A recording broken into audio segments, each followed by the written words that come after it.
All right, so I would like to give you some helpful tips to starting your collage. So the first thing that you want to do is obviously have your sketch. You want to plan out your color. Plan your color according to the construction paper that you have available. The construction paper that I supplied you with, and if you have construction paper at home with other colors, that's great too, because then there's more options for you to work with. Your canvas size is the size of a sheet of paper that I gave you, which is 12 by 18. All right, so it's a pretty large canvas to work on. I left each of you a white sheet of paper, assuming that would be the canvas that you would work on. However, some of you might decide, hey, you know what, majority of my background's black, so I'm going to use the black as my background canvas, not the white. Or maybe, I'm doing underwater, a majority of my background is blue, so I'm going to use one of the blue sheets of paper for my background canvas. So that's something that you need to decide on. All right, but I'm using white for mine. The next thing I want you to do is focus on working the background or the largest objects first and then building up from there. So you can see that I started building on my background. All right, so I created like a coral reef. So I cut out these, and remember, you can use whatever colors you want. It does not have to be realistic, but I cut out these 2 sheets of pink or peachy paper that are going to be glued down almost like, I don't know, underwater rocks, right? In a little alley that fish can swim through. So I did that first. Those are like the largest pieces of paper that I'm constructing. And then I want to build up from there. So then I started to create some of my environment, like my sea life. All right, you can see here. And I have some others that I'm going to show you in a second. But one thing I wanted to show you is I want to see variety. So I don't want to see just things floating around the page. I want to see paper being cut out, overlapped, added detail on top of. That's how you kind of like work with paper. So you can see here as an example, I wanted my seashell here to be white.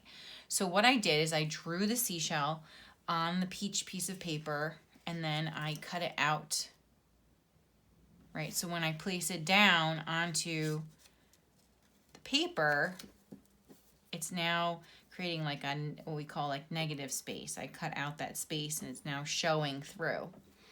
Then what I did with extra peach paper was I cut out thin strips, and these are like the lines, the texture of a seashell, those grooves that are on a seashell. So I'm going to glue those down. Then I started to create like coral type shapes in different colors. Okay, so I've got these 3 different colors here.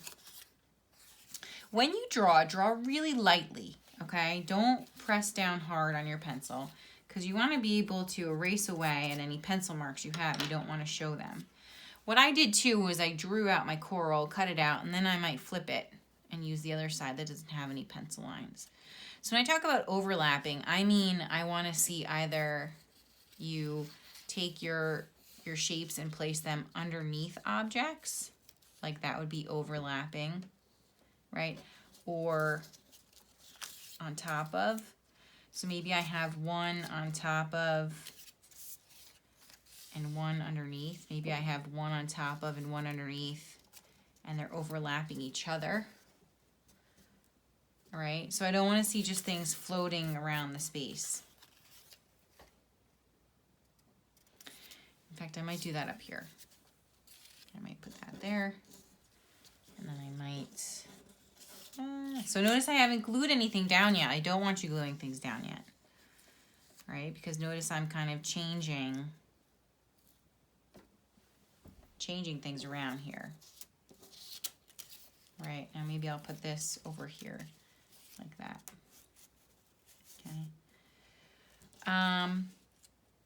Now when we do talk about gluing, I'm not going to glue this down. I'm going to just keep it till I get all my pieces down, then I'm going to start gluing. If you see this little flower I made, I created like little lines on it to show like the change of direction, or like a groove in a flower. or curve or fold. You can glue down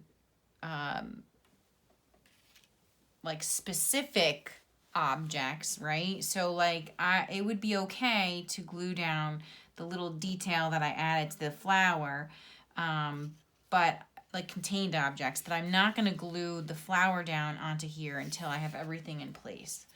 All right, so something like this is okay to glue down. And when you do glue, just be mindful of like the glue, right? I'm looking for things to be neat and clean. I want to make sure that when you glue things, and I'll do another video based on this too, but when you glue things, I want to make sure that, you know, what's supposed to be glued down is really glued down and things aren't like popping up where they're not supposed to, or, okay. So I might glue, oops, flying cutouts, okay. So I might glue all those down, and that's okay with contained objects, but don't glue down anything yet besides stuff like that. The last thing I wanted to show you was, you know, not all of your things have to be completely flat. You can give some dimension to them. So for instance, if I were going to make this into like a wavy sea plant, I might use something like a pen, right? And take my sea plant and kind of wrap it, or each of the little parts around it. And you can see how it kind of curls.